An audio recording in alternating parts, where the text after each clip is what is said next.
Buenas, buenas, 27 de mayo, 9:23 de la mañana.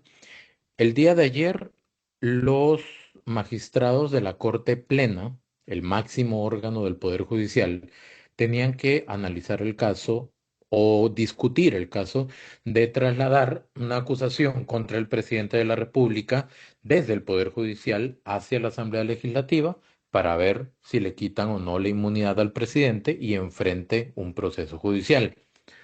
¿Cuál es el proceso judicial?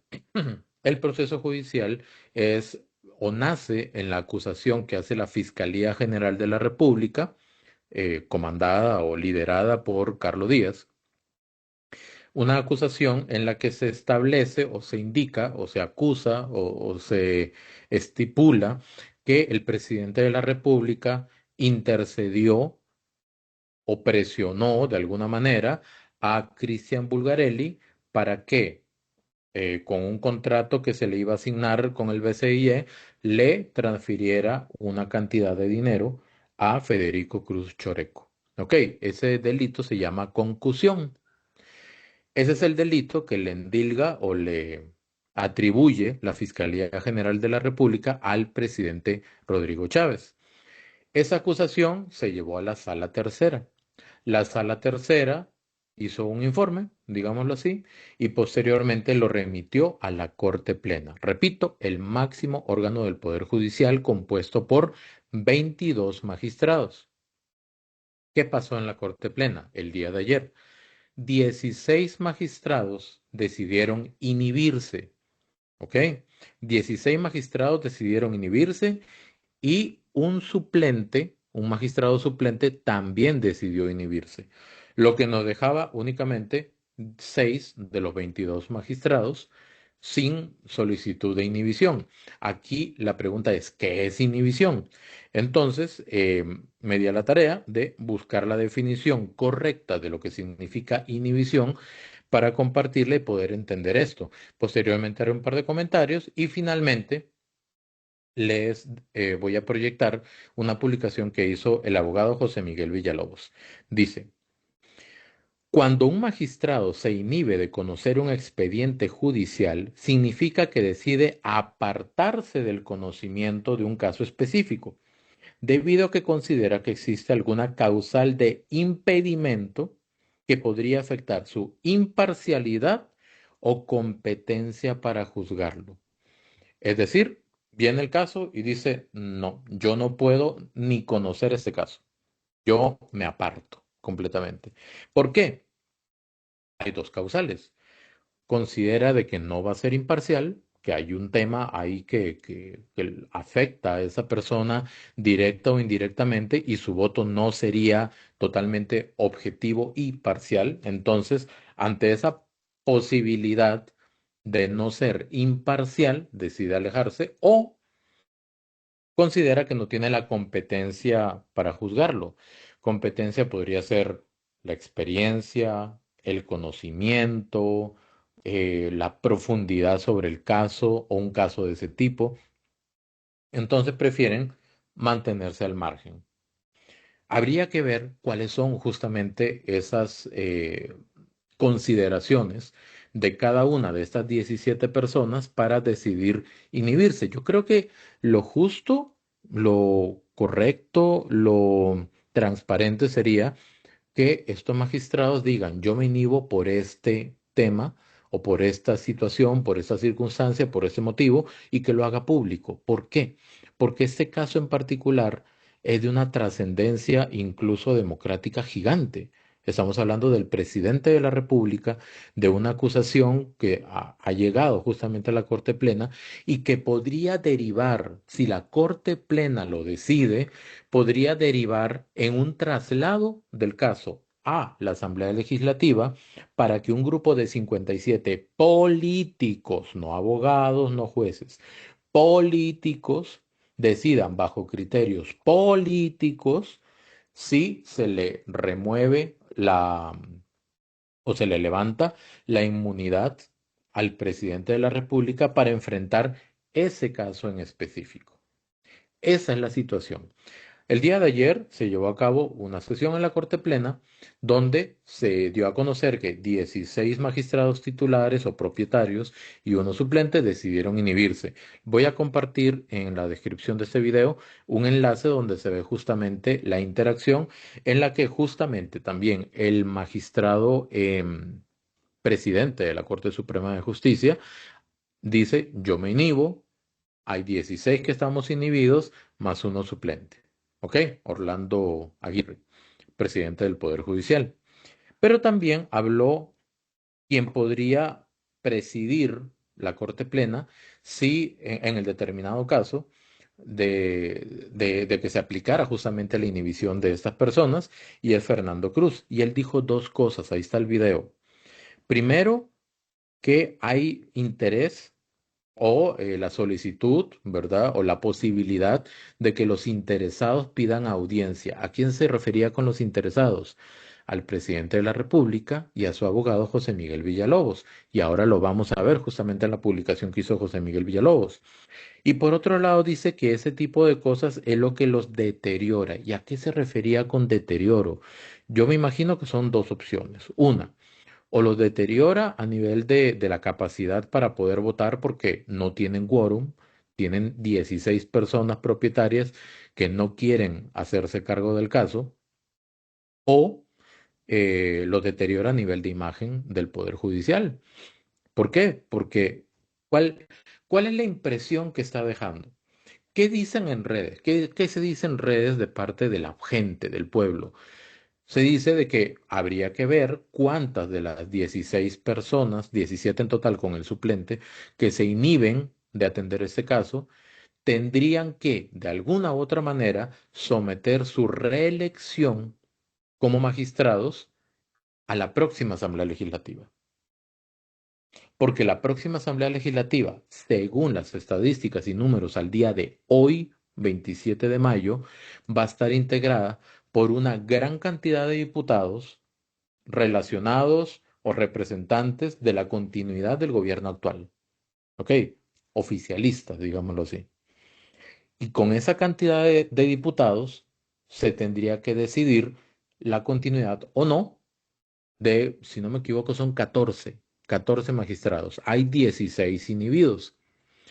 ¿Qué es lo que sigue? Lo que sigue justamente es ver si la Corte Plena le va a aceptar la solicitud de inhibición a todas estas personas, a las 17. Es aquí donde quiero compartirles la publicación del abogado José Miguel Villalobos para que la podamos analizar y entender un poco. Un poquito de café.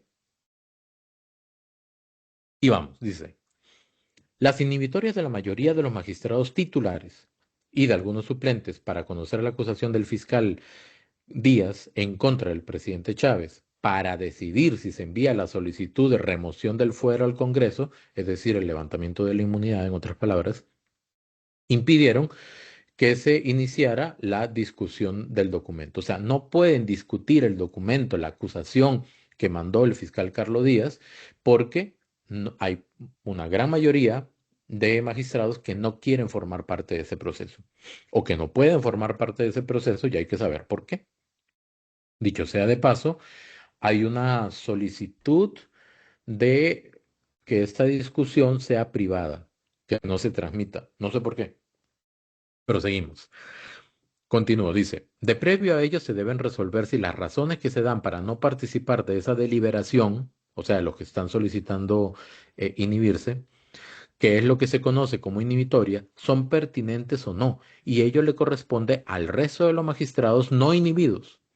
Y si no pudiere conformarse el quórum con los suplentes correspondientes que tampoco se hayan inhibido, todo conforme a la Ley Orgánica del Poder Judicial y el Código Procesal Civil. Primero, el hecho de que los magistrados quieran inhibirse no quiere decir que se inhibieron y ya, sino que antes de discutir el caso tienen que analizar cada una de las motivaciones de los 17 magistrados en total para inhibirse, para ver si se acepta o no, si se autoriza o no, si se aceptan o no. ¿Ok? Tienen que ver todo ese proceso primero. Y luego de eso, ver cuáles van a proceder y cuáles no. y conforme a las inhibitorias que procedan, buscar los suplentes que puedan justamente, valga la redundancia, pues sustituir a estos magistrados para posteriormente analizar el caso. Entonces, tienen que ver ese tema todavía. Luego, dice, hasta que finalice este procedimiento, no se podrá entrar a conocer el fondo del asunto. O sea, el caso como tal no se puede conocer en corte plena hasta que definan qué va a pasar con las 17 solicitudes de inhibición y analizar cada una de ellas y después buscar los suplentes necesarios, ¿verdad? Siendo que también el propio presidente podría recusar a alguno de los magistrados propietarios o suplentes y hasta solicitar audiencia ante la Corte Plena. ¿Por qué? Porque, como lo dijo el magistrado Fernando Cruz, hay un interés o hay una solicitud o existe la posibilidad de que los interesados pidan audiencia. Vamos a ver eso ahorita primero. Primero que todo, dice el abogado José Miguel Villalobos, mientras no definan todo este enredo que se tienen con las inhibiciones, no se puede conocer el fondo del asunto y adicionalmente también existe la posibilidad que el presidente de la República con su abogado digan tal o cual magistrado no deberían formar parte de esa discusión por X y Y motivo. Eso se llama recusar, es decir, pedir que por favor se aparten del caso por los motivos que ellos consideren. Y adicionalmente, también pedir audiencia, ¿para qué? Para que se conozcan las dos partes de la historia o del caso. Y aquí es donde dice justamente el abogado José Miguel Villalobos. Continúo. En razón de que no se conoce la versión del acusado y ese órgano pretendería, perdón, resolver el asunto escuchando solo la versión del fiscal, en violación flagrante del debido proceso y del derecho a la defensa. ¿Qué significa eso? Eso significa que la Corte Plena, como un tipo de juicio, digámoslo así, tiene que escuchar las dos versiones y decidir, ¿realmente esto tiene el peso necesario como para mandarlo a la Asamblea Legislativa y que un grupo de políticos decida si se le levanta o no la inmunidad al presidente? Y para analizar ese caso tienen que ver las dos caras de la moneda, no solamente la acusación del fiscal, sino también el descargo o la versión del presidente junto con su abogado. Y después de eso decidir. Y ojalá que todo este proceso sea total y completamente transparente y público, que no se catalogue como privado, como quieren o ya decidieron eh, catalogar la discusión del caso por el fondo. Entonces, esta es la situación. ¿Ok? Por un lado, ya llegó la acusación. Voy a dejar de compartir pantalla. En resumidas cuentas, por un lado, la acusación del fiscal ya llegó hasta la Corte Plena, pero no se puede discutir, porque hay 17 magistrados que decidieron inhibirse. Ya leímos la definición de inhibición. ¿Ok? Entonces, antes de analizar el caso, tienen que ver por qué se están inhibiendo estas 17 personas. Autorizar sí o no, conseguir a los suplentes. Eso lo tienen que hacer entre los no inhibidos. ¿Ok? Posteriormente, cuando ya se conforme esto, tienen que ver si el presidente junto con su abogado deciden recusar a algunos de los magistrados porque consideran, es decir, solicitar que se aparte del caso, porque pueden considerar que no pueden ser o imparciales o que no son competentes o no tienen la competencia necesaria para analizar el caso por el fondo, ya propiamente la acusación. Y adicionalmente solicitar audiencia el presidente con su abogado para que la Corte Plena pueda tener tanto la acusación del fiscal como la versión del acusado, en este caso el presidente, y con esos dos elementos analizar si aplica o no, si es tan contundente o no el caso para trasladarlo a la Asamblea Legislativa y analizar el fondo, analizar, perdón, la posibilidad de que se le levante la inmunidad al presidente. Y eso lo haría un grupo de políticos bajo consideraciones políticas, porque el ente técnico es el Poder Judicial, el ente político es la Asamblea Legislativa. Esa es la situación en este momento y veremos qué pasa en estos días. Consulta, comentarios, dudas, quejas, mociones en comentarios justamente. Muchísimas gracias.